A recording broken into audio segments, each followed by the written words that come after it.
Qadın kimdir?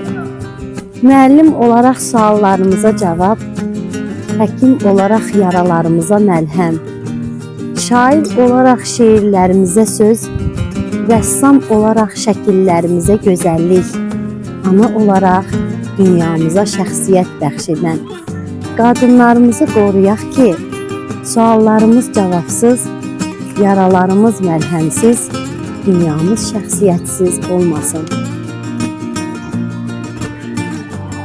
Şair deyir ki, bu dünyadan küsməmişəm, olanlardan gileyliyəm. Doğru bilib inandığım, yalanlardan gileyliyəm. Gəl incimə sözlərimdən, gerçəyimdən, düzlərimdən, insanlığı gözlərimdən, salanlardan incimişəm.